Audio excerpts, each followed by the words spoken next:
Hello and welcome everyone to a special evening presented by the Macdonald-Laurier Institute. My name is Bob Plumero and I will be moderating this virtual book launch and panel discussion. Tonight we have the pleasure of hearing from one of Canada's most interesting thinkers and public policy leaders, MLI Managing Director Brian Lee Crowley. Brian is not just a thought leader and a towering figure in Canadian public policy in his own right, having served as the Clifford Clark visiting economist at Finance Canada and with a stint on the editorial board of the Globe and Mail, but he has built some of Canada's most influential institutional think tanks. This includes the Atlantic Institute for Market Studies and the Macdonald-Laurier Institute, now celebrating its 10th anniversary this year. He is the best-selling author of Fearful Symmetry, The Fall and Rise of Canada's Founding Values, and of course, the book being released this evening, Gardeners versus Designers, Understanding the Great Fault Line in Canadian Politics. Now, following Brian's comments and a reading, we'll be hearing from a panel of some of Canada's leading commentators on politics and policy, Jamil Jivani, Danielle Smith, and Andrew Coyne. Now, Brian, your book could not come at a more important time when we are questioning the role and expectations for government and the possible remaking of Canada's basic social infrastructure. Now, you may not have anticipated the upheavals and certainly COVID-19 when you began this project, but let's start with why did you want to write this book? What did you hope to accomplish? And why do you think it has a particular relevance today? Brian, over to you. Thanks so much, Bob. Look, you're absolutely right that I didn't anticipate COVID. In fact, I wrote the book primarily in the month just before we all went into lockdown. It was mostly written in January and February of this year. And what motivated me to write the book, Bob, was that it seemed to me that I was hearing over and over again with ever greater urgency and ever greater emphasis from our political leaders what a terrible place Canada was, that we were a society, riven by racism, sexism, environmental destruction, that we were genocidal. I mean, the list just goes on and on. And I have to tell you that I listened to all this and I thought, well, maybe, but this doesn't actually correspond to my own experience. And it doesn't correspond to the experience of most of the people that I talk to. And it occurred to me that part of what was happening was that we had lost the ability to understand where Canada came from, what gave Canada the distinctive strengths that it enjoys, where its institutions arose from, and why those institutions and why this country is, for example, such a magnet for people from all around the world. I mean, we know that a very large share of Canada's population, perhaps one of the largest shares of any country in the world, was born in another country. They were born all over the world and came to Canada. And I'm sure that these people didn't come to Canada because they thought we were a terrible, racist, homophobic society in which nobody could ever get ahead and that it would be a terrible place to raise their children. On the contrary, people came because they had choices. There were many places that the immigrants who come to Canada could have gone, but they choose to come to Canada. And I thought that that was telling us something, that while God knows there are many mistakes we've made, there are things that we could have done better, that to say that Canada is a place that we should be ashamed of, that Canada has nothing to offer the world, and that we need people in Ottawa to fix the country. These things just didn't seem to me to correspond to the experience of Canadians. So I set out to try and explain the way at least I think about where Canada came from, what its characteristic strengths are, why it is, in fact, not a horrible place of which we should be ashamed, but a gem amongst countries, a rarity of one of the few countries in the world that has achieved the level of social sophistication, development, political sophistication, and so on, that I think Canadians should be quite proud of. And so the book was intended to lay out how it is that a society like Canada evolves over a long period of time, what its roots were, and why we have achieved the kind of strengths and desirable characteristics that I think are Canada's great strength. I laid it out as a comparison between the people who think that Canada is a problem to be fixed, who I call them the designers, and those people who think that Canada is a rich inheritance to be enjoyed and incrementally adjusted as we try to respond to problems as they arrive. And those are the people that I call the gardeners, for reasons that we can talk about later. But that's essentially where the book came from, Bob. Great. Now, Brian, I know it's difficult to pick, one passage from your book, which incidentally is available on Amazon for all those who are with us this evening. So while we don't get to see Brian in person and he can't sign your book today, but it is available on Amazon. But if you could pick one passage for us to give us a reading from Gardeners versus Designers, Understanding the Great Fault Line in Canadian Politics, that will help to kick us off and get us into the panel discussion. So could you give us a reading, Brian? Absolutely. So this is taken from the first chapter, the introduction, and it touches on some of the themes that I've just mentioned in my response to your first question, Bob. So it begins, what is it that makes Canada great? First, freedom. Too many people seem to believe that freedom was introduced to Canada by the Charter. Not so. The Charter is such an important document because it codifies, imperfectly, part of a tradition that reaches back deep into our colonial past and beyond that colonial past to the common law, Sir Edward Coke, the Glorious Revolution, and the Magna Carta, a tradition of freedom that drew my ancestors with barely the clothes on their back, knowing almost nothing of how they would make their living here in Canada, but knowing that energy and commitment and hard work would find their reward and they would be entitled to keep the fruits of their labor. That freedom includes our greatest endowment, the institutions, beliefs, and behaviors that most of the rest of the world still have not mastered, an inheritance of freedom almost without peer in the world. And those, including our Prime Minister, who say they look in vain for the Canadian mainstream. They say it doesn't exist. They look for the Canadian values that unite us. They have not looked here, or they would understand their error. The Canadian mainstream doesn't merely exist. It is the foundation on which repose the diverse identities of Canadians, which so preoccupy progressives. And the fact that no political party has been able to articulate and defend those mainstream values is the greatest reason for our divisive and fractured politics. We must never lose sight of this Canadian mainstream, because without it, we are forced to fall back on superficialities such as diversity and multiculturalism as the explanation for what makes Canada great.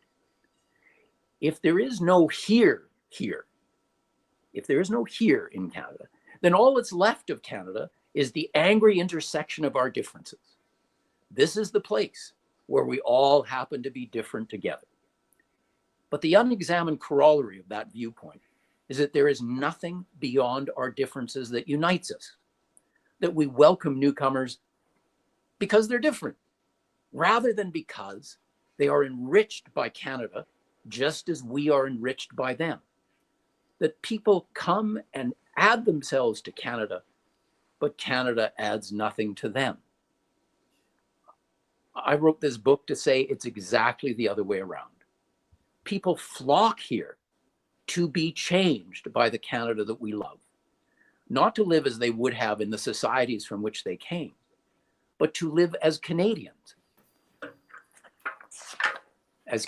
do, heedless of points of origin and focused on a shared destination of self-respect, dignity, and freedom as Canada has come to understand those things. Multiculturalism in Canada isn't the cause of our success. It's a result. Diversity isn't our strength. Our strengths attract diversity. People from all nations come here because of the freedom, stability, and opportunity that Canada offers. They don't come here because people from all nations come here. They come here because of these great strengths of Canada. Freedom under the rule of law makes possible a society in which each of us has been given more latitude to shape our lives according to our individual beliefs and desires than anywhere else on the face of the earth. And that deserves our loving gratitude and respectful humility. Now, the other thing that makes Canada great is our willingness to sacrifice to protect this precious and rare inheritance. Indeed, as Thucydides, the classical Greek who was the father of the study of history, once so wisely observed, the secret of happiness is freedom. And the secret of freedom is courage.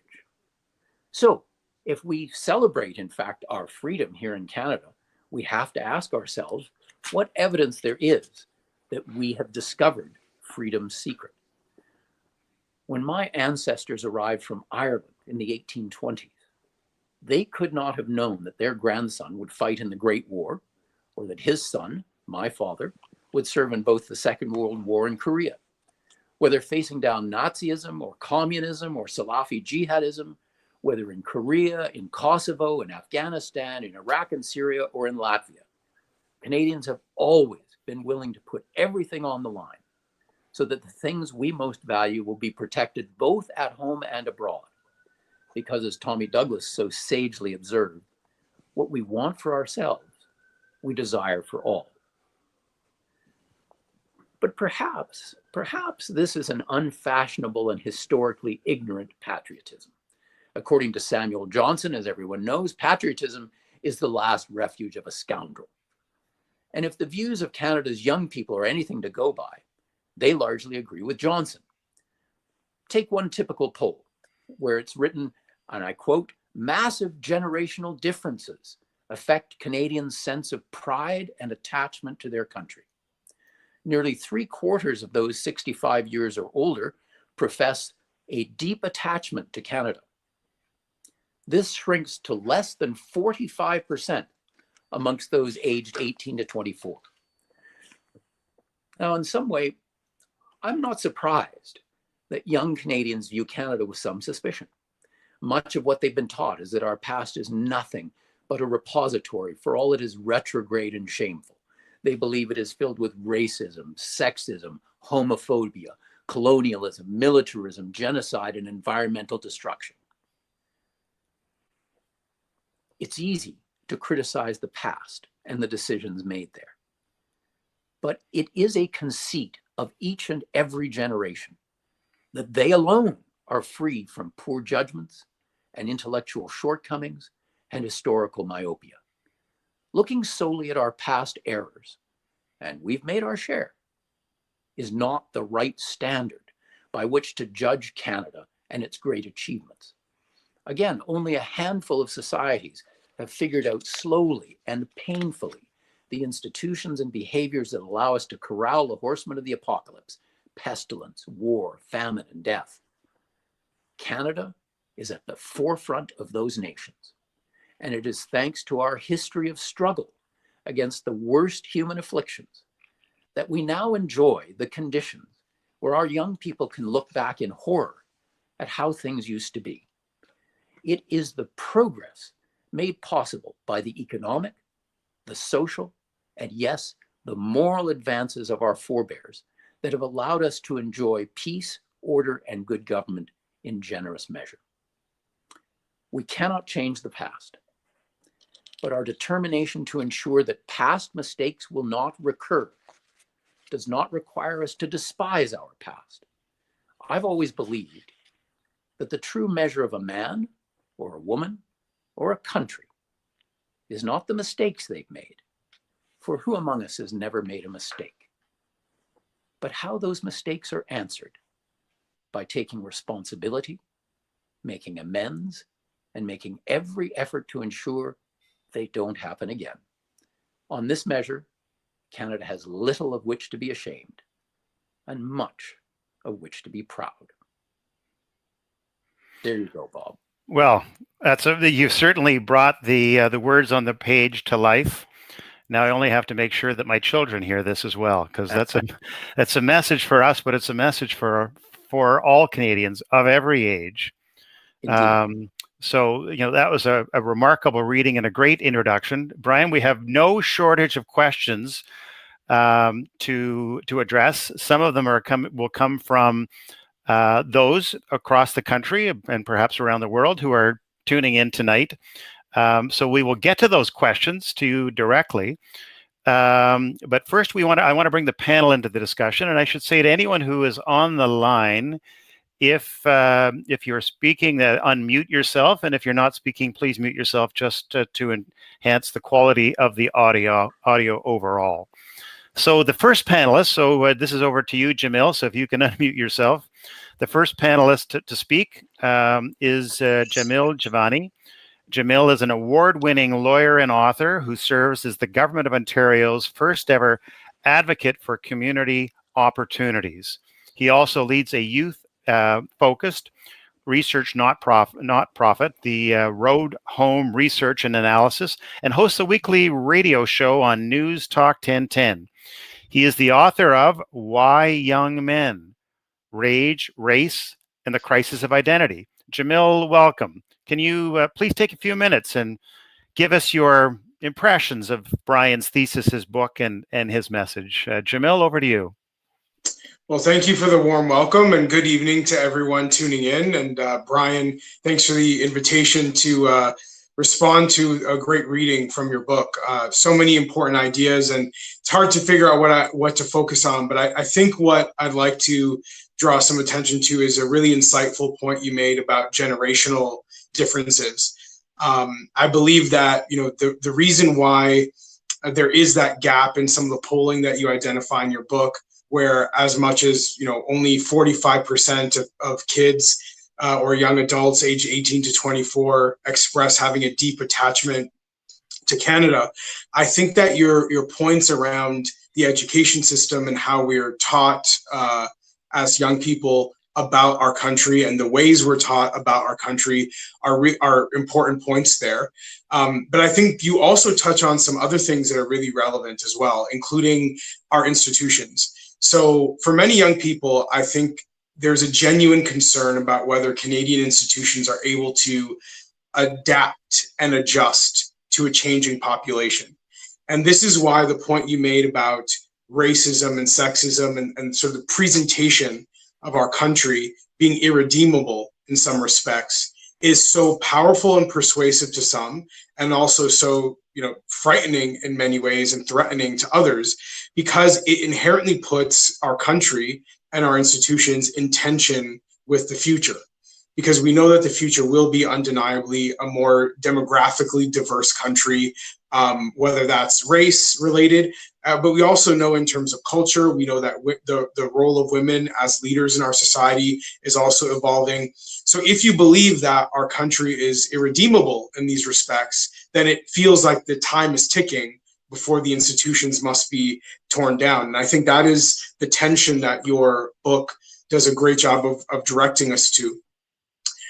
From my perspective, of course, as a person who believes that Canada's institutions are great and that Canada is great, and that's a perspective you articulate very well, I think we must show to young Canadians that our institutions can adapt, and that groups who may perceive themselves to be or may objectively be excluded and left out of Canadian society in some ways do have pathways to enter in Canadian society as equals. And I think the most clear example of that, I think, is around economics, where it's undeniable that there are some groups in Canada who are disproportionately experiencing poverty. Sometimes that's around racial lines, sometimes that's around geographic lines. And it's really important, I think, for young people to see, is this part of the design of Canada, or can we actually adjust our institutions to make sure that that is overcome in some way? And I believe a lot of young people who might express cynicism or skepticism about Canada are really just saying, I haven't been sold yet on whether our institutions can change for a future population that I'm part of. And I think it's our responsibility as people who believe this country is great and can continue to be great and maybe even become greater to respond to those concerns that young people are genuinely raising. One of the ideas that has come up recently from our federal government that I think is a good articulation of this, and I say this as someone who's not often on the record praising our current federal government, is Prime Minister Trudeau's recent announcement of a Black entrepreneurship program. And it was announced partnership between the federal government and multiple big banks to provide loans to Black entrepreneurs and Black small business owners. And the reason why I think this is a good example to put in the context of our conversation tonight is that it shows that if you believe our institutions are great, our economy is great, that capitalism and the way that we've shaped it through our regulations is a good thing, and there are communities that have been left out of that opulence, that are not benefiting from the status quo the way that they would like to, that is a role for government to play in creating pathways to opportunity for people. And in a way that is not embracing a tear down Canada narrative. It's not embracing, a Marxist narrative. It's not embracing an irredeemable narrative. It's actually saying that with some capital and with some support, there's really talented people in some minority communities who will flourish and thrive and show everyone how great they are and also how great Canada is when the right opportunities are put in front of people. So I think there are really practical things that come out of the dichotomy that you establish in your book, Brian. And I think there's a lot of richness for us to think about in terms of how we signal that Canadian institutions can adapt and respond to a young generation. Thanks, Jamil. I can tell this is going to be a very lively conversation with some very powerful speakers and great, interesting points of view. So, Jamil, that was a great way to kick off the panel discussion. So thank you very much. Next, I'd like to welcome Danielle Smith. Danielle is a Calgary journalist and a former politician. She's been a columnist for the Calgary Herald and now hosts the Danielle Smith Show on Global News Radio. She was the leader of the Wild Rose Party of Alberta and leader of the official opposition. Danielle, welcome. So, Danielle, coming from the West, what perspectives can you bring to us tonight on Brian's views and his book and his reading? And I know you've thought about this a fair bit in the last little while. So, over to you, Danielle. Thank you. I was delighted to read this book. I mean, any book that makes reference to the Magna Carta and to Hayek and to Schumpeter, I know I'm going to love. But I loved in particular the passage that Brian read, because for the first time in a long time, it made me feel a sense of Canadian pride. Freedom plus the New World together make a society in which each of us has been given more latitude to shape our lives according to our own individual beliefs and desires than anywhere else on the face of the earth. That deserves loving gratitude and respectful humility. And I read that, I thought, right on, that's who Canada is. Or maybe it's who Canada was. And maybe that's part of why I think those of us in the West are feeling like maybe the tension in this country and the political divide can be interpreted along these new lines that Brian has given to us, the designers versus the gardeners. I feel like in Alberta, we have a lot more gardeners than we do in the rest of the country. And so when I talked to Brian about this on the show, I wondered if this was kind of a recasting of what conservatism is. If the conservative brand is so damaged that this is the way we need to think about it. And then, of course, reality sets in and you look at what's happened. The column I wrote looked at COVID and the reaction in Ontario and Quebec, which ostensibly have conservative leaders, versus the reaction in Alberta. Alberta, if you look at case numbers, hospitalization, deaths, and ICU on a per capita basis, we're actually doing worse right now than Ontario. And not as bad as Quebec, but certainly not remarkably different. And yet the approach in Quebec is, let's go into and tell people they can't have people into their homes. Doug Ford is being lobbied to shut down restaurants. Thankfully, he's resisted that so far. Meanwhile, in Alberta, the discussion has been completely different. It's been around balance. It's been around making sure that we are balancing the lives that might be lost with future lockdowns versus those that might be lost from COVID. So I got to thinking maybe this really isn't a conservative liberal divide. And then, of course, as much as I love my home province, I have to acknowledge that the mythology about Alberta is really from the 90s. I remember having a conversation with Lydia Meljan about this, about how her recollection and memory of Alberta is Ralph Klein 1.0 in the 1990s, when we really were following a path of individual responsibility and creating an environment to attract business. And then, of course, we ended up with too much money, and now we're actually one of the biggest, most bloated governments and bureaucracy in the country. So we have our own mythology about Alberta here, but I think there's this kind of tension, is that if we're going to have designers, we want our own designers. We don't want those designers from Ottawa telling us that we need a national pharmacare program and a national daycare program and dictating to us what healthcare should be and telling us we can't develop our resources. If we're going to make those decisions, we want those decisions made locally. So I think the framework is a really good one, and it doesn't necessarily help us sort of decide whether we're liberal or conservative in the large political sense. But the question that I do end up asking out of it is it possible for conservatives to win under this framework that we've been dealt? When I see what has happened with COVID, and when I see that people are not at all interested in freedom. In fact, you look at the polling results, I just described the difference between Jason Kenney's approach versus Francois Legault and Doug Ford. And Jason Kenney's poll numbers are in the toilet. And Legault and Doug Ford are like rock stars. It's like people want an authoritarian. People want a father figure. People want them to want to be told, I have a plan and I can make it all well for you. And that, I think, is one of the big problems that we have, is that I don't know that gardeners can put forward a vision during a political campaign saying, we intend to do less. We intend to allow the market to do more. We believe in capitalism. We believe in private nonprofit social institutions. We don't believe government can do all that much. I don't think that when you're putting that up against the designer image that you can win. And so now we're in this situation that Brian describes in the book as well, where once a decision is made, it applies to all of us, whether we're a designer or a gardener. And I just kind of ask the question, like, where is Galt's Gulch? If you're an Ayn Rand, Atlas Shrugged fan, you'll know what my reference is. Where is that beautiful libertarian world where everybody has private property rights, everyone has free agency, everyone can interact with each other on the basis of contract, government is small, and it isn't constantly growing? I don't believe there's a place where that exists. It used to be Canada. It used to be the New World, because you could leave and you could create new institutions. Now that we've got institutions established everywhere, how are you supposed to create a new, from the ground up, gardener type of society?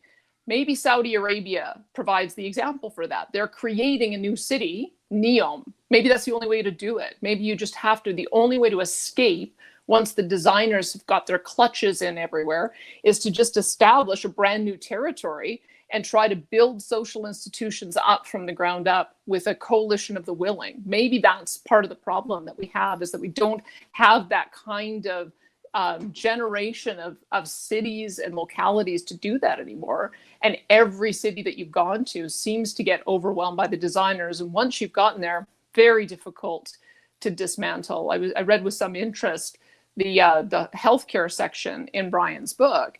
And I've heard this story before. I've sat next to Brian on the airplane from time to time when he's been playing he has this device that allows him to practice playing the bagpipes. It's fun to sit next to him if you ever get a chance. But he did tell the story, and he wrote it in the book, about Tommy Douglas and the conversation he had with him, that Tommy Douglas never envisioned the healthcare system to be what it's become today.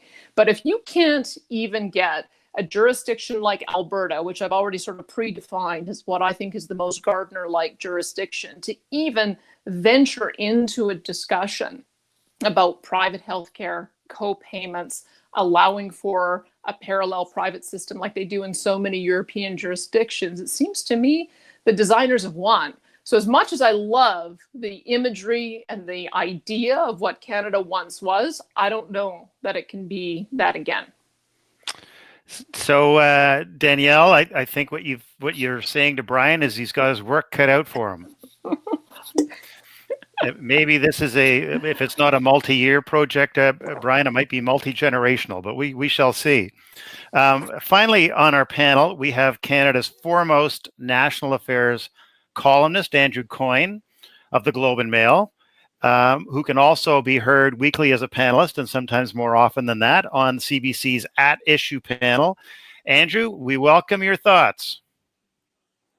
Well, thanks very much. And there is so much that I agree with in this book, and I'm going to get to that, but I'm going to start off with a mild disagreement. And I apologize if the sound or video quality isn't the greatest. I'm working off of an iPad because my computer is on the fritz.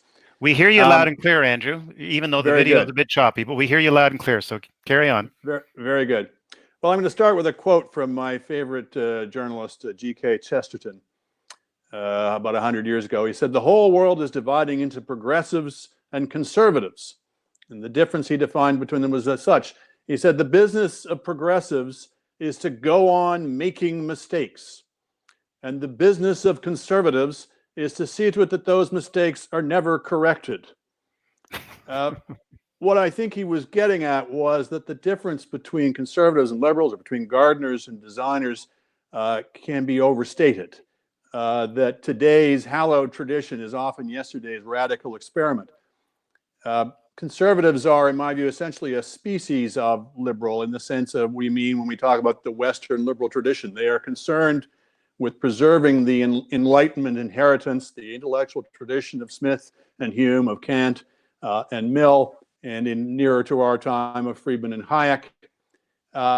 So while I'm very much attuned to the book's core message or messages of tradition as the distilled wisdom collected over many generations of trial and error, of the value of institutions that are, as it were, not of man, but not by him, that came into use and remained there because people found them useful, not because some of them thought they should be imposed on people, of the impossibility of economic planning given the limited information governments have at their command compared to the oceans of information they require, which resides in individual tastes and circumstances, and which can be collected and brought to bear in the economic problem via markets and prices, of the idea that the purpose of economic life is to coordinate everybody's wants, not to impose one set of preferences on the rest, which is to say an economy and a society more broadly built on voluntary cooperation rather than coercion.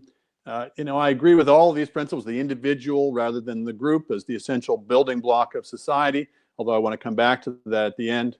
And of Canada as, broadly speaking, a good thing. All of these things I can robustly defend and agree with, and indeed I love the overall metaphor of the garden and the gardener. People think in metaphors, and too often we think of the economy, for example, people talk about it as a machine or as a team or these kinds of misleading metaphors that lead to very unfortunate consequences. Whereas this idea of a garden where the different pieces are in harmony with each other, and where that's the job of the gardener is to sort of tend to that, I think is a lovely and powerful metaphor. All that being said, I think we need to be careful to allow, as perhaps gardeners might, for inconsistencies and imperfections in this model, and not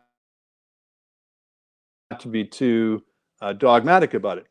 When we think, for example, of what was probably the most notable Hayekian leader that any of us have seen in our lifetimes, Margaret Thatcher, she was not an incrementalist. She was not somebody who carefully tended the garden, if you will.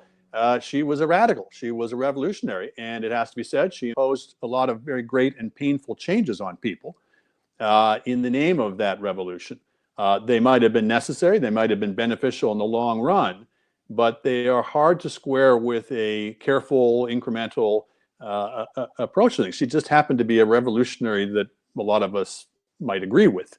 But I think we need to examine in ourselves how much of that is a good thing. How much change, even change that we like, can be implemented in how much time, and is it possible to overdo these things?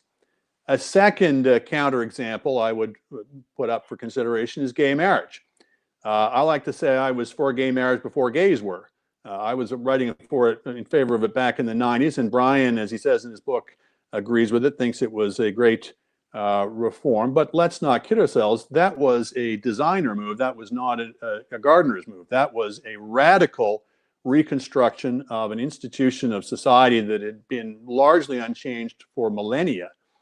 And yet I think it was one that has proved itself to be a beneficial change, where the arguments against it have fallen to the ground for lack of any evidence that it would cause the harm that was often asserted. And that's something where rational inquiry, reasoned discussion about hypothetical alternatives actually won the day. That wasn't just an incremental change. It is certainly, you could say, a conservative reform in that it was allowing people into the institution of marriage who had previously been excluded from it. That you were, in that sense, encouraging all the virtues that we associate with marriage amongst a group that had previously been marginalized from it. But nevertheless, it was a radical and indeed revolutionary change. And the third possible counterexample I would put forth is immigration. And I guess the way I would ask the question is, who's the designer and who's the gardener when it comes to immigration? Is it the one who wants to subject immigrants to all sorts of tests and restrictions and experiments that we would never perform on ourselves, who indeed indulges in what in the grand sweep of history is the radical modern experiment of immigration control? Or is it the one who wants to uphold the freedom of people in their short time on this earth to live where they can most be happy, who upholds the freedom to wander, if you will, rather like those students in Brian's example in the book, just, setting the pathways that the universities had to adjust to rather than having to conform themselves to the pre-existing plans of the university architects. So I guess maybe my overarching point coming out of that is maybe rather than too harshly emphasizing the opposition between designers and gardeners, maybe people of a more gardener type of disposition should be working to bring people with the designer impulse, the reforming impulse, more into their side, to channel those impulses for reform, for improvement, down lines that are more amenable to the gardener way of looking at things. I think one of the things that I'm most impressed with Brian's book that comes out of this is looking at markets in particular, not as arenas for private gain, as they're so often caricatured, not just by their opponents, but by their supporters, but as social institutions. They are social institutions in their own right, just as much as the state is. And maybe this resolves or can resolve or go some way to resolve Danielle's dilemma. That if we look at markets not as simply the absence of government, not as simply doing less, but of doing things differently, of approaching social problems in a different way, in a way that doesn't rely on coercion and diktats from central planners, but relies upon competition and cooperation and prices as signals to people about ways in which they can contribute to society in ways that are mutually beneficial, then maybe we can bring on board people who, again, Danielle was referring to, people who crave order, who crave a sense that somebody's doing something about things. Maybe they can understand that somebody's doing something, they're just not doing it in that particular way of through state diktat, but harnessing this very useful social tool called the market. And I may say in that vein, I think there was a terrible missed opportunity there when it comes to carbon pricing. Carbon pricing is a market-friendly way of addressing the problem that is almost universally recognized of climate change. But it's more than that. It could have been an entree for proponents of markets, for gardeners, to have a broader discussion about the place of the market in society and the place of the market economy.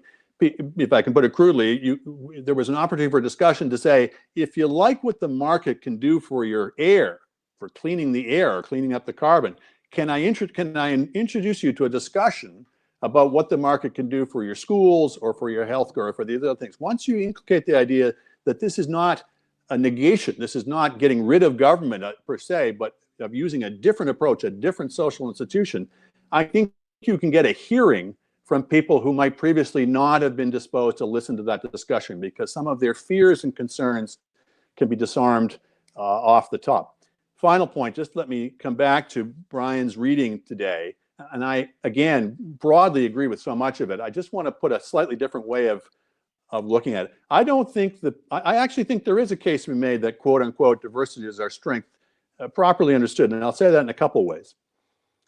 One is, if we're thinking about the true diversity, we're talking about the differences between individuals. the deeper diversity between individuals. And that can be a form of a source of unity. What we hold in common is our uniqueness. What binds us together is that we are all unique creations, we're unique individuals. My objection to diversity politics, to identity politics, isn't the idea that there's differences between groups, is that when you really examine it, it's not about differences between groups, it's about sameness within each group. You can only obsess on the difference between, let's say, Quebecers and the other Canadians if you first of all posit an idea in your head of what makes a Quebecer and what makes other Canadians, and you have to have a very highly simplified and homogenized view of each. And anybody who strays from that norm can be ostracized and told they're not a good Quebecer, and you can apply that model to almost all of identity politics. Whereas, in fact, within each group is there an infinite diversity between each unique individual, and as I say, that holds us in common. Second way I would discuss it is, I actually think there is some virtue in even looking at group identity differences, group differences, that the diversity that we have in this country, when we have so many sources of immigration, so many different ethnic groups and racial groups and all these different types of groups, it is a far healthier situation than if we just had two groups, let's say, self-perceived or otherwise. The kind of polarization you can get in a society where there's just black and just white, let's say. Whereas when you're standing on a street corner in Toronto and you see people from every corner of the earth, it's a lot harder for that to get, I think, too polarized. And the final point I'll make is, and I grit my teeth saying this, but some of the ways in which we have addressed politics in this country, forced upon us by the particular difference of Quebec and the rest of Canada, having allowed that I think that's overstated. Obviously, the difference of language is important. It's sometimes made us made a dog's breakfast out of federal politics, and it sometimes led us to from some very unfortunate compromises, and sometimes we fetishize compromise to the exclusion of all other virtues. But it nevertheless, I think, has introduced a healthy sense in our culture that you don't get everything you want in politics, that you have to deal with people who look at things differently than you, that not everybody's going to have to take half a loaf.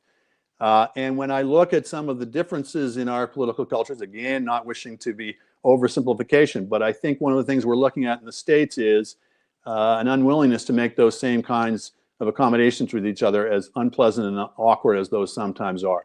So I hope that's not going on too long, but I wanted to say both a sense of how much I value this book and how much I agree with it, and then maybe open up some avenues for discussion on some mild disagreements.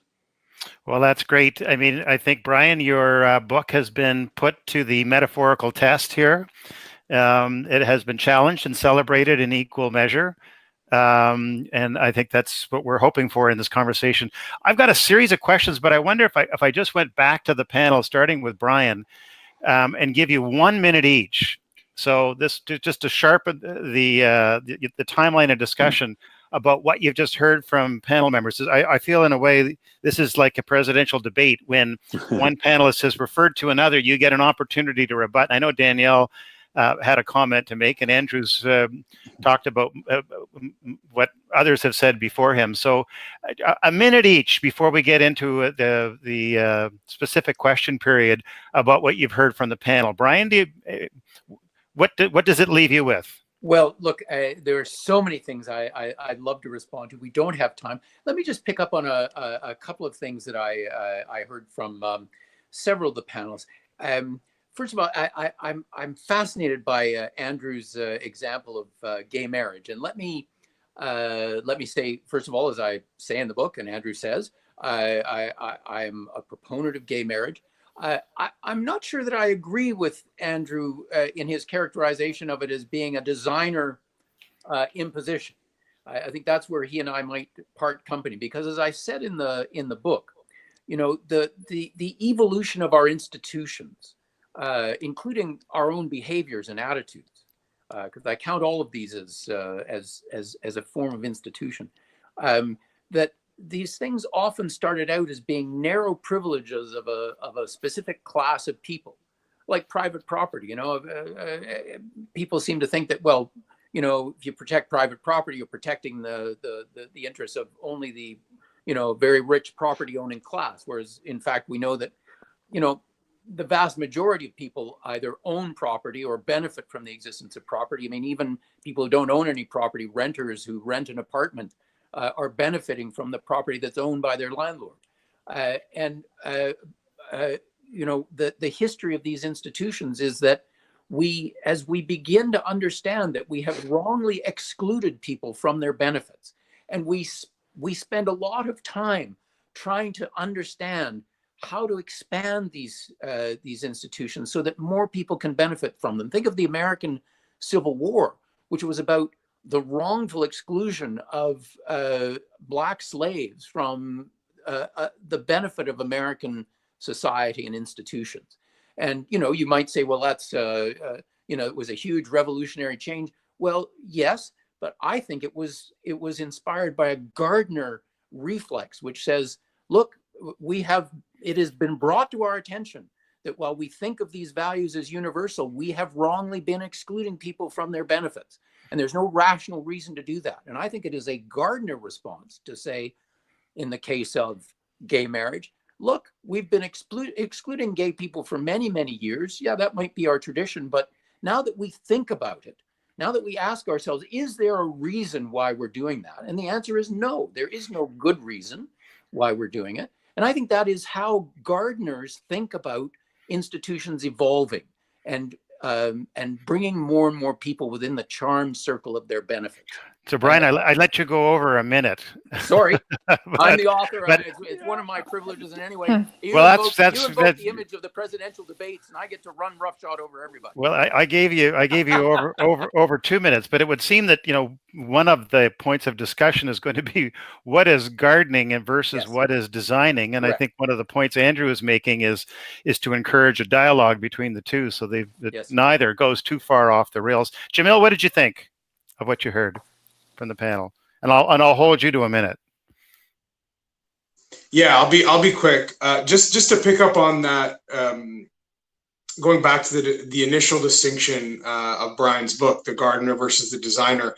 I think that if we conceive of the gardener as sort of someone who has a libertarian orientation to the role of government, then that is I think a difficult way to maintain a garden from my perspective. I mean, if we look at how, you know, a certain type of international global capitalism has put the working class in this country and the working class in a lot of other countries in a position where things that I think of as conservative institutions, like making sure people have a decent paying job, making sure they can take care of their family, making sure that home ownership is something that's a realistic objective. I mean, these are things that we could conceive of as being conservative, traditional ideas and values in our society. And I think if we take the role of government out of it, I think we lose a lot of those things. So I believe that gardening requires some role of government to preserve institutions and to protect them from a world that is inherently full of unequal power dynamics that might otherwise completely destroy some of the traditional values that we have in place. So that's my contribution to the gardener designer difference there. Well, the thing I like about gardeners, Brian, is that when you have a garden, you also have a harvest. We get the fruits of our labor.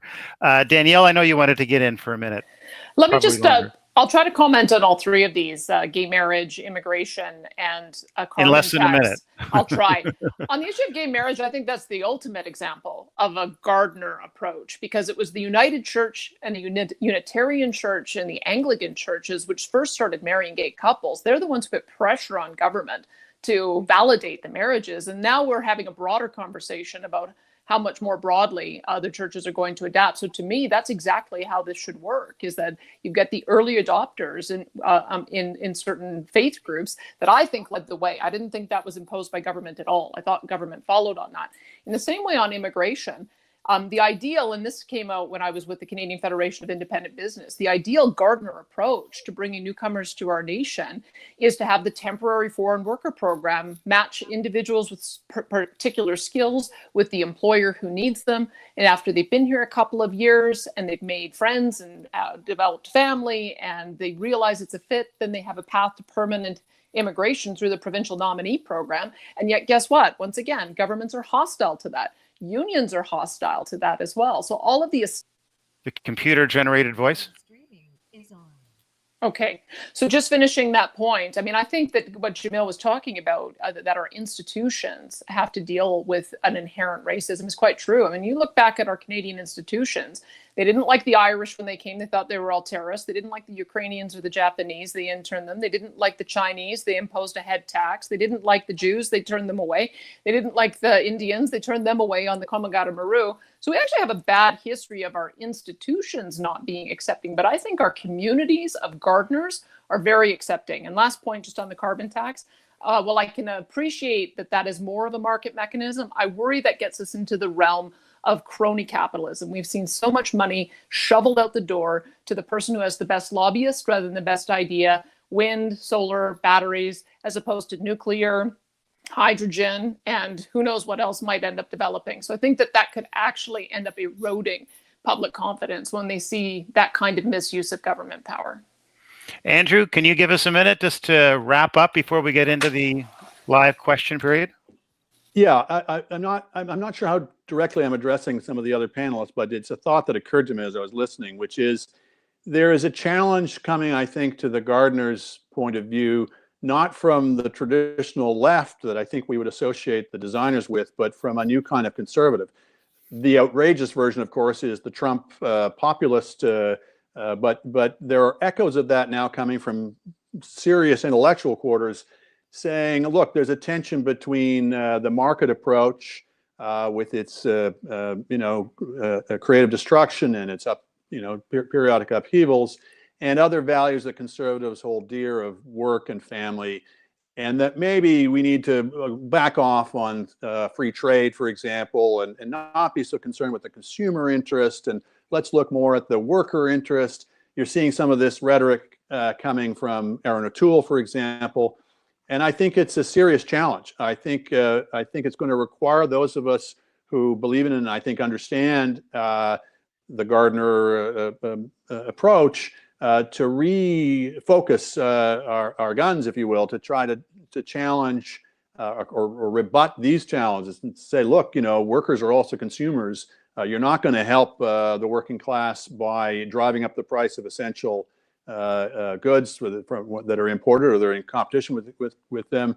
That the principles that basically have underpinned the what I'll call the liberal democratic order, the capitalist order, if you will, haven't just suddenly been jettisoned just because somebody got elected somewhere, or for that matter, because of the pandemic. And you're seeing a lot of people arguing now for we have to focus on resiliency rather than efficiency, for example. So there are new challenges emerging beyond the traditional state planning, the great conceit, or the fatal conceit, as Hayek called it, that I think we need to be aware of and to be to be directing our arguments towards. So thank you for that, Andrew. I mean, in this discussion, we have contemporized the book and put it in the context of some of the live issues that we are hearing politically and from a policy perspective. And that's what I hope to do in the questions, some of which will come from participants, but others that have been submitted in advance of this evening's session. So Brian, I want to put the first question to you. We've heard much discussion over the past few months from people inside of government and outside about a massive remaking of Canada's social infrastructure, about the imposition of a basic income for all Canadians, which has come up. And in effect, we have at least a temporary version of this with the COVID relief programs. How does such a possible shift in our social programs fit within your Gardner versus designer framework? And what would you advise the government in advance of the fall economic update that is currently in process? Brian? I'm not sure if you're muted, Brian. I don't hear you. I'm so sorry. Is that better? Loud and clear. Oh, good. Thank you, Bob, for your question. Look, there's so much in that question I could unpack, but let's just start by talking about the guaranteed annual income, universal basic income, whatever name it goes by. have to say that, you know, a very good friend of mine who is originally from Manitoba. He was, you know, a very senior bureaucrat in the social services department in Manitoba, and he was actually part of the evaluation that was made of Canada's original MINCOME experiment, as they called it, which was actually carried out in Manitoba back in the 70s. This is not a new idea. This is a very old idea. You know, my friend, who's very much a man of the left, believes in, you know, government and all the good that it can do. He, you know, his view, having seen that MINCOME experiment at work, is he says, that's absolutely not what we want to do. And people who believe in helping out people at the bottom of the income scale are making a terrible mistake by putting all their cards in this, or all the weight on this idea. Because he said, you know, we have actually developed over the course of many years a series of social welfare programs, each one of which addresses a specific kind of problem. You know, there's programs addressed to single mothers. There's programs addressed to people who are disabled. There's programs addressed to people who are unemployed, and the list goes on and on and on. And he said each one of these programs is actually tailored for something quite specific. And sort of getting rid of those and lumping it all into a single universal benefit program, because you could never pay for this unless you eliminated these other programs. The whole idea is that it's going to simplify everything. We'll have one program, everyone will be eligible. He said, you know, the problem is that the way these programs have been designed is actually intended to help specific people in a way that a universal benefit program will never do.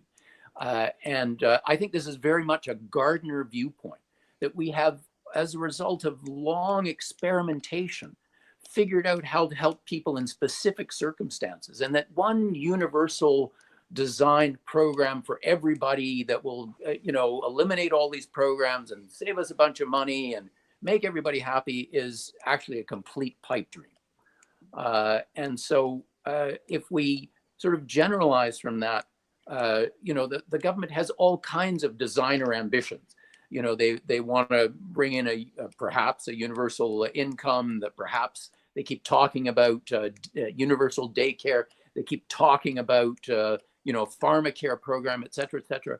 In fact, you know, I think actually every one of these programs is an example of how Canadians have developed.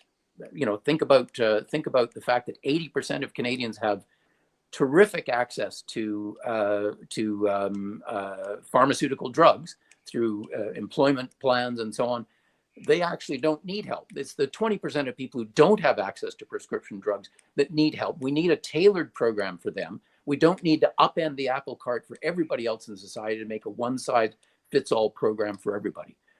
So I think that there's lots of Gardner-inspired philosophy that would fit in beautifully in a discussion about how do we deal with these social problems that preoccupy the government without forcing everybody into a one-size-fits-all program, which is always designed to gladden a designer's heart.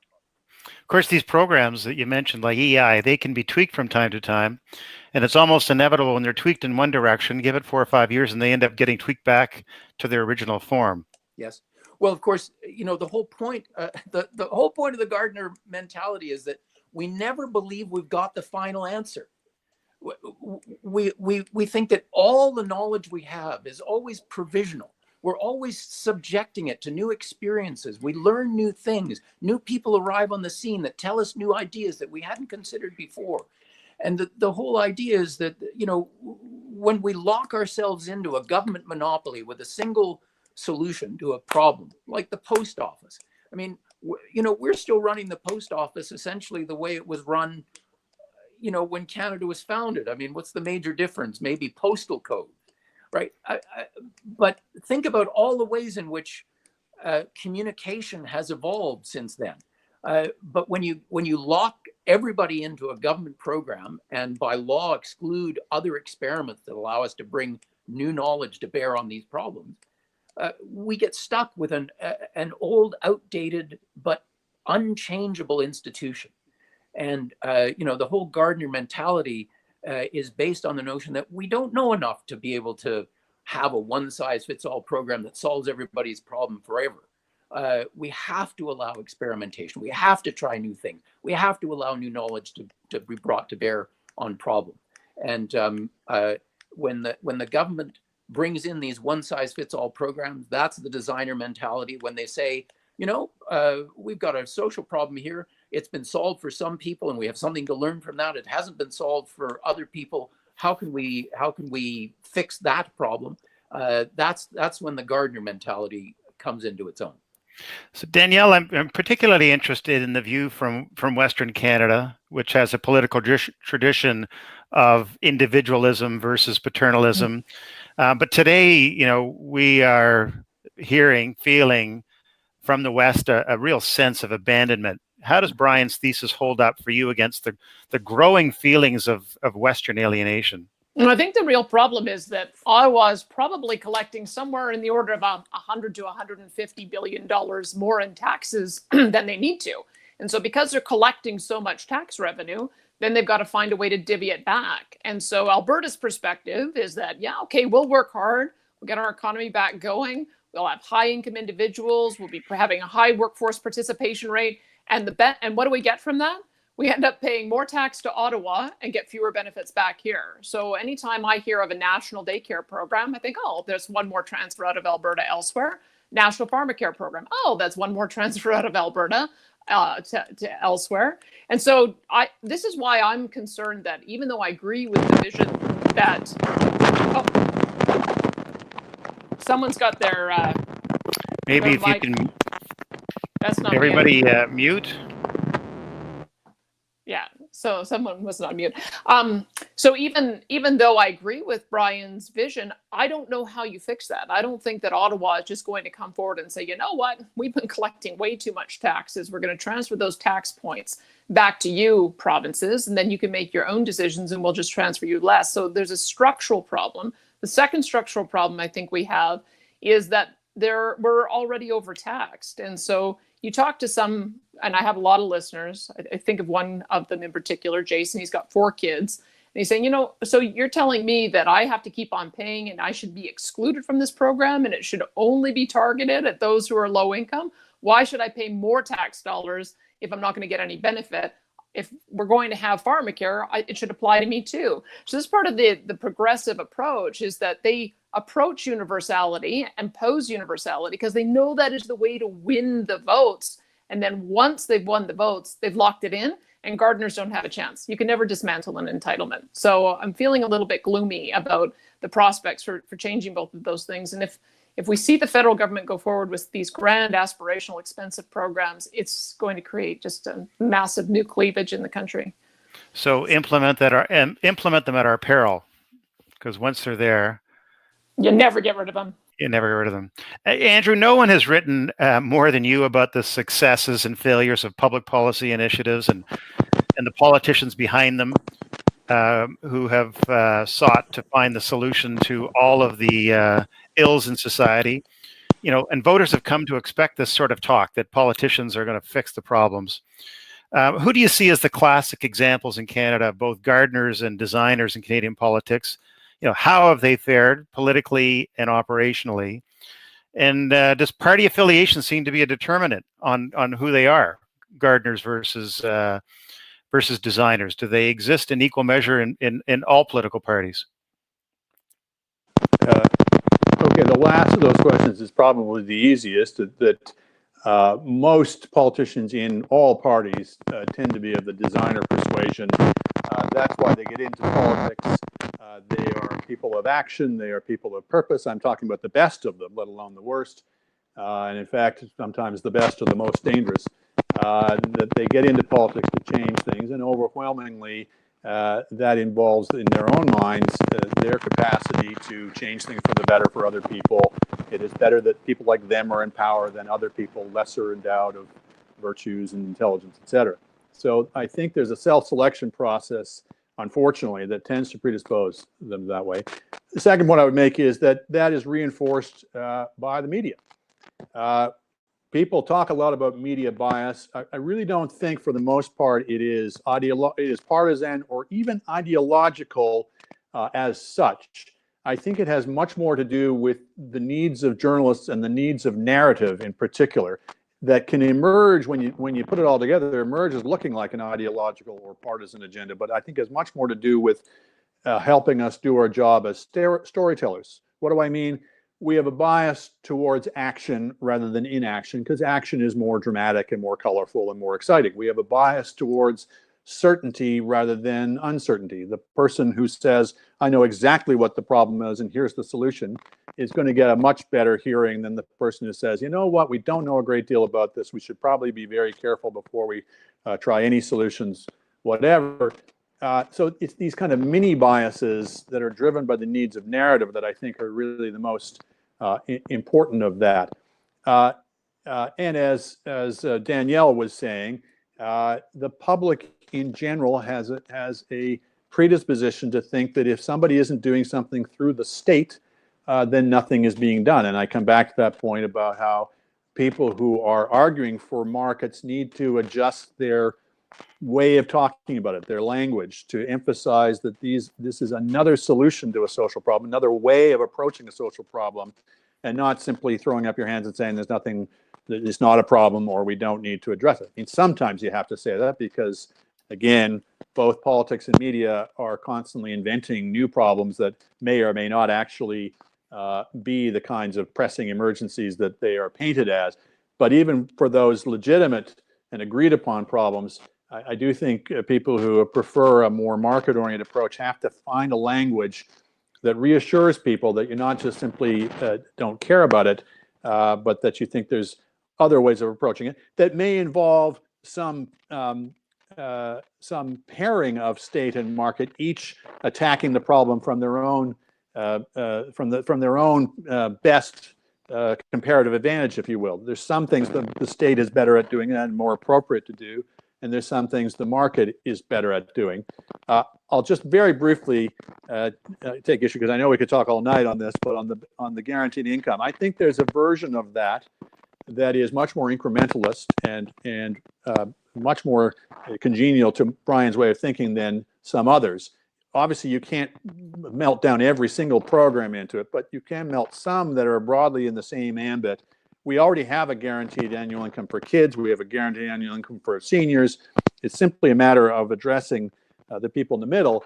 And what we should really want to be addressing is these very high effective marginal tax rates that are built into social assistance programs too often, where $1 in extra income can result to close to $1 or even more than $1 of withdrawn benefit if you include benefits in kind beyond benefits in cash. So if you're going to try and reduce those clawback rates, that necessarily involves extending benefits to people higher up the income scale, and you're becoming more and more universal on it. So sometimes I think the language of these things can contribute to confusion, that a guaranteed annual income doesn't have to mean everybody in the country gets an identical check. It can be done on the negative income tax model, where depending on your income, you're getting smaller amounts or indeed no amount at all. And within the kind of limited types of reforms I'm talking about, it's still going to be difficult because you have to get the provinces on board. But it seems to me clearly the direction that reform should want to go in the long run. Jamil, Andrew's talked about the private sector markets versus government. You take a leading role in bringing communities to the table to contribute to discussions around how we can address societal problems. What's your perspective on and expectations about the role of government versus the community in formulating approaches to addressing some of the long festering societal challenges, some of which Andrew and others have talked about? Yeah, I think that Danielle made an excellent point earlier when she was talking about how, in many cases, communities were ahead of government institutions on important social issues, that communities had developed their own responses. They had been perhaps more tolerant, more accepting of people than our government had been at times. And in some ways, I think that the shift away from that explains why the Gardner approach may not be as popular or may not resonate with as many people when it comes to, for example, electoral politics. If our communities are weaker, if we have fewer ties between one another, if civil society has declined, if social capital has declined for many people, then the government's role becomes increasingly important. If you don't feel like your neighbors, your community can work with you to solve a problem that you might have, or that the power to make the world better for your family doesn't exist within your social relationships, but instead must be presented to you by a politician or an elected official, then it makes sense why the Gardner approach may not have the resonance that I think many of us would wish. And the question becomes, well, why did our communities get weaker? Why have they been hollowed out in many parts of Canada? Why has it been that as our GDP has grown, for example, that our relationships with one another have not gotten stronger? I can point to so many measures to make this point, whether it comes to family stability, civil society, such as religious participation or any other kind of civic institution, the decline of the role of unions as a voice for the working class. There's no measure to point to and say that our communities have gotten stronger in recent times. And so when we talk about generational change, and how we might get a stronger voice for the Gardner in our electoral politics, perhaps that's not starting with politics or starting with government, but starting with the strengthening of community. And I'm sure we could spend a lot of time talking about how that gets done. I have plenty of ideas, but to get to the core question about where is the role of government relative to the community in solving societal challenges, I do believe that one of the biggest disruptors to community relationships has been what folks like Oren Cass in the United States or Sean Speer here in Canada have written about as free market fundamentalism.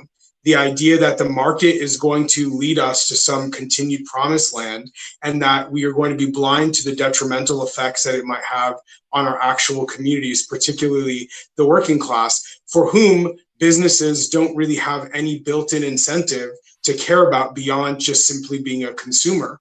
And the reality is that, like, if jobs are getting shipped out to other places so that we can save some money on products, but that means that our families are destabilized, that our small towns have no economic development, that we don't have the ability to rely on one another to solve problems, I mean, is that worth cheaper goods? I think that's a question a lot of people probably need to ask themselves. So from my perspective, where the government comes into play is that it is actually one of the few institutions that provide a voice right now for people, for that the private sector and multinational businesses and global economics really just run roughshod over on a fairly regular basis. And I don't think the government should be the leading voice for these communities, these towns, these neighborhoods. But in the absence of stronger community voices like churches, like unions, like civic institutions, then I think people are reasonable to say then the government has to be who steps up and speaks for me. So that is the situation I think we find ourselves in. And until we have stronger community institutions, I don't think we can expect the government's role to decline in the lives of many people. So we've got a long list of questions and only 15 minutes. So we'll try to get through them crisply. But there's one here that's come up from someone on the line, Brian, over to you, which is, we can't talk about Canada and its development. This is from, by the way, this is from Graham.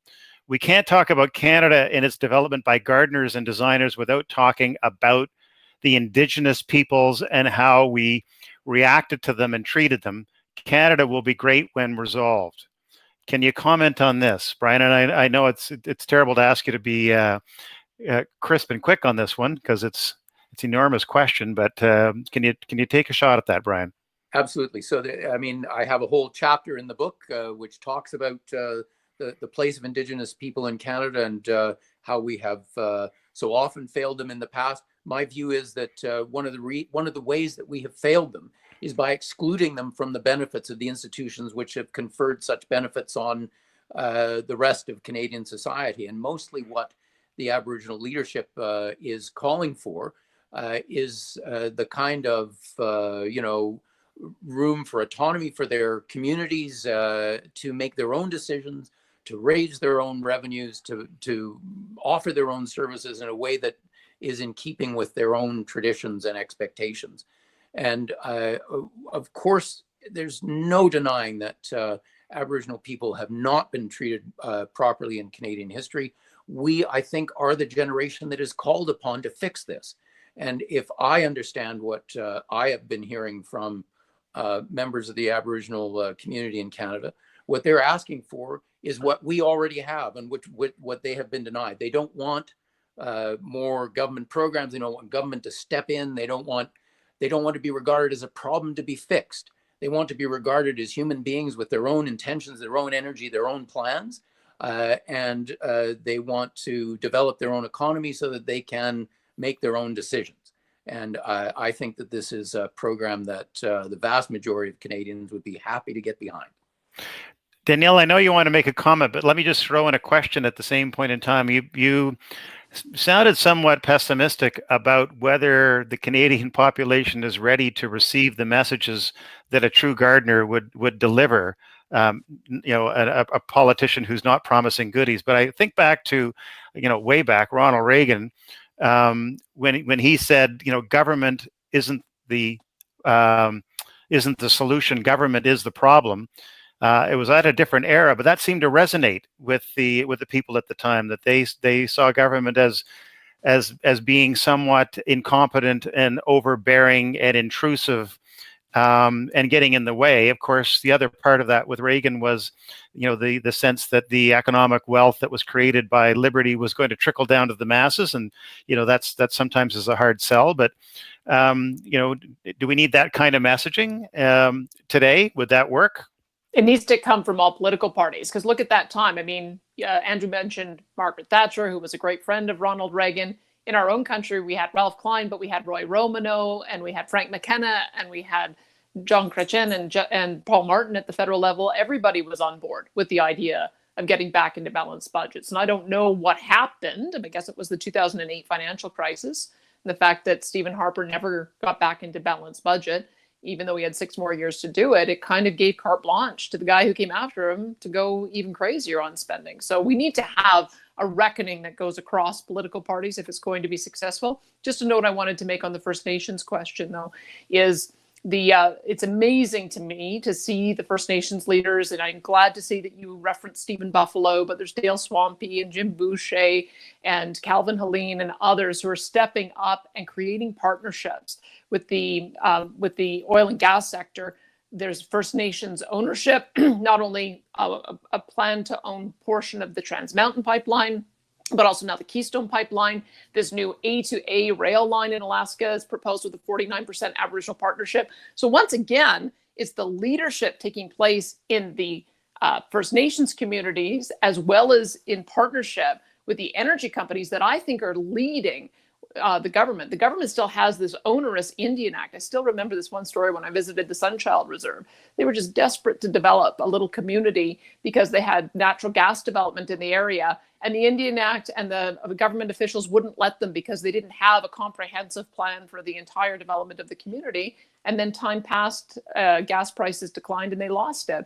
And so to me, I think that, and Brian makes this point in his book as well, that we're already beginning to see the gardeners working with First Nations leaders, but they're bumping up against the institutional problem of this onerous bureaucracy and the onerous legislation that guides these decisions. One of the things that, Brian, you mentioned in your reading was about the message that's being delivered to the youth of Canada of what is wrong with Canada, what is wrong with our country, talking about all of the sins of the past. We've seen quite a bit of energy dedicated, and particularly by this Prime Minister, to making a virtue out of apologizing for the sins of the past. We've seen him, rename the Prime Minister's office. Well, used to be the Langevin building. We see statues being torn down. Andrew, what's your take on how we are dealing with our history, how we are drawing from it, how we are learning from it, and how we are condemning figures of the past. Is this in any way helpful? What's your take on that? I think we are stumbling towards the right balance. There will be excesses in both directions. And obviously, apologizing for something somebody did 80 years ago is a bit of cheap grace.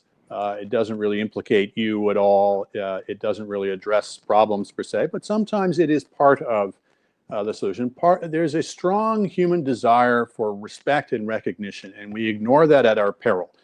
It's not the only thing we should be taking into account. It's not the only consideration, but it is an important one, and it has to be part of the mix. Similarly, with the statues question, obviously we don't want lawless mobs to be deciding that on their own. But it is not necessarily wrong for a society to take stock as time goes on about, do we still feel exactly the same way about our particular figures in our history or particular events in our history as we did then? Can we modify that? Can we more fully inform that than we have in the past? Can we be less unquestioning in our general approval of a particular figure?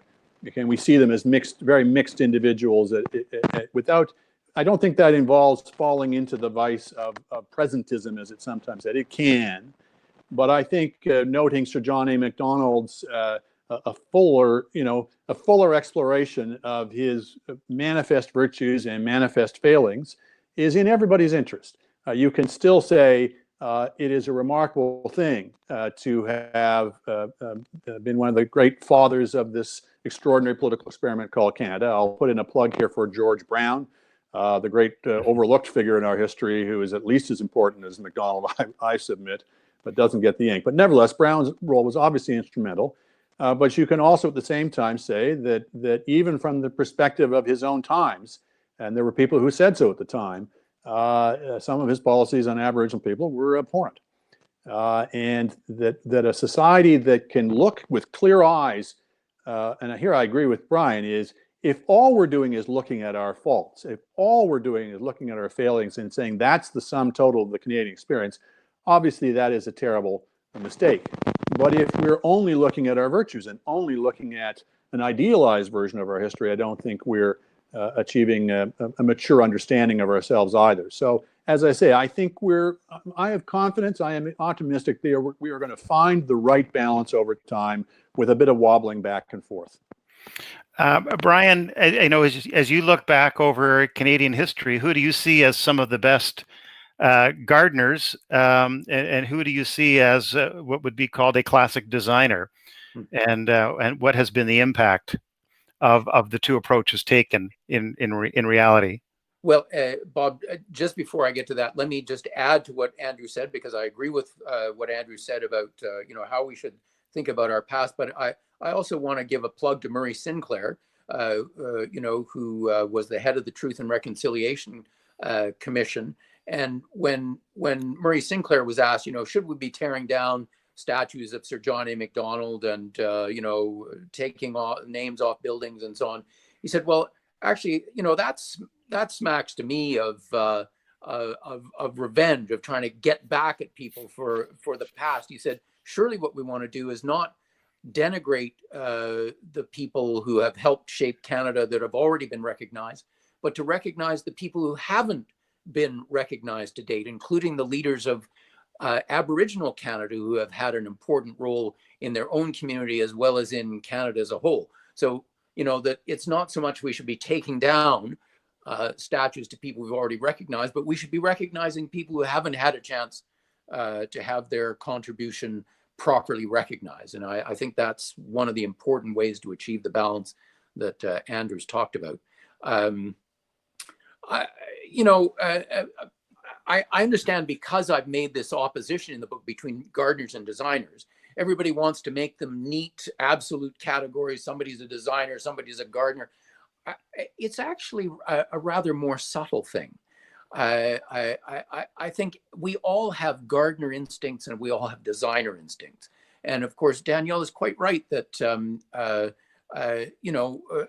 the moment, the gardener instinct seems to be in the ascendant. But what I will say is the problem is that many of the things that arise from the Gardner mentality, from the designer mentality, as I've tried to show in the book, actually don't work very well. And I think that what happens is we go through waves of fashion. Gardeners are in fashion, then designers are in fashion. We happen to be living a time when gardeners are in retreat, designers are imposing all kinds of programs. This doesn't mean that this is all we can see as far as we can look into the future.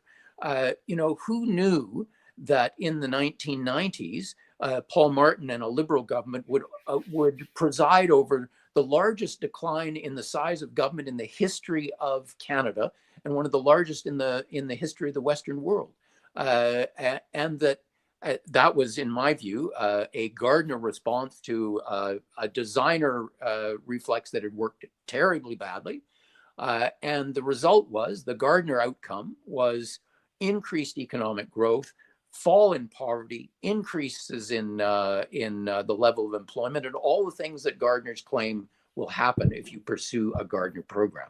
So I am not pessimistic, because I believe that ultimately the designer mentality produces sparkling ideas and poor programs. And what always happens is that people get disillusioned with the programs that don't work. And that's why there is this dynamic between gardeners and designers. I'm not the least bit bothered by the fact that right now, designers are in the political ascendant. That just doesn't worry me in the least. Of course, the other factor that was applying on both the gardeners and the designers in the 1990s was mathematics, which was it was inevitable that there was a reckoning that had to be had with the debt load. And that was a sobering influence. Andrew, I know you had one more point, and then I want to give some final concluding remarks to Brian. Yeah, just to address your point right there is, I do think conservative or Gardner instincts or intellectual instincts got a bit atrophied as a result of the deficit and debt crisis of the 90s, because you didn't have to make the argument for limited government, for reining back in certain programs that had gotten far beyond their purpose or were actually being counterproductive, because you could just let the deficit do your dirty work for you. And so you could simply say, we can't afford it, rather than, even if we can, quote unquote, afford it, is this a proper function of government, or should we be getting government out of this? So I think, as I say, I think people forgot how to argue from first principles on that. And as we're seeing, the left right now is doing all the running. The right, I think, is very intellectually lacks self-confidence, and I think really does need, and I hope Brian's book contributes to this, really does need to do a much more searching examination of why they are conservatives, how they differ from liberals and progressives, and what they can offer that's distinct and different, that's rooted in those kinds of arguments. Brian, we're almost out of time. Before I thank everyone, do you have any concluding remarks you'd like to make on the launch of your book and the discussion you've heard tonight? And I'm sure the discussion that you have sparked and will spark in a national debate over the perspectives you bring forward in your book. Well, Bob, the kind of discussion that we've had this evening is exactly what I wanted to see arise from the publication of the book. I think Andrew is quite right that people who are drawn to the Gardner perspective have, to a large extent, forgotten how to make the case for the Gardner idea. And what I wanted to do in the book was, I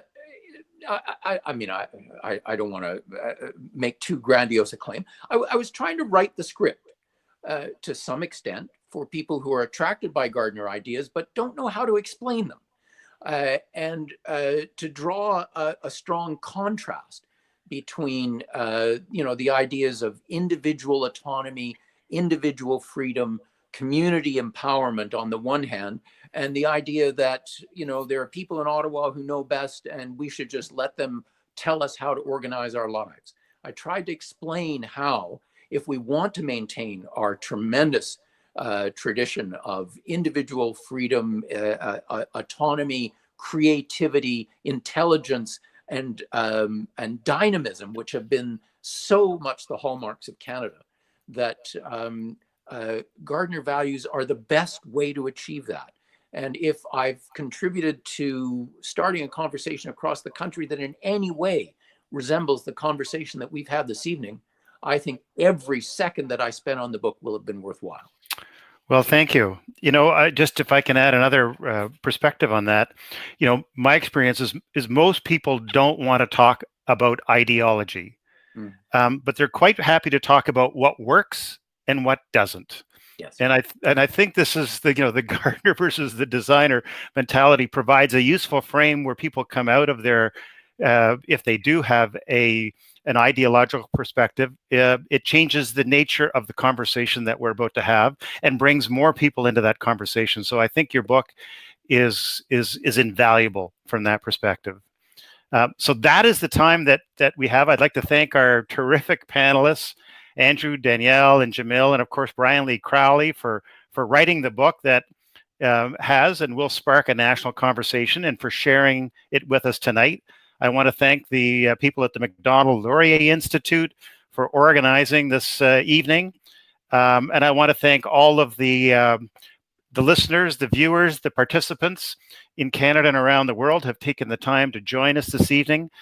Please watch for future Macdonald-Laurier events, Institute events, and live in-person events as soon as they are possible again. Maybe we can have another book launch in person, Brian, when it's safe to do so. But in the meantime, please go to Amazon or Chapter, or all the usual sources, to order your copy of Gardeners versus Designers if you haven't done so already. And feel free to share it, and in particular, discuss it around the dining room table with your family, with your kids. This is a conversation I think we can have with generations, of all age. So on that, I will draw the evening to a close. Thank you to everyone for participating, and be well. Thank you. Bye now. Thanks.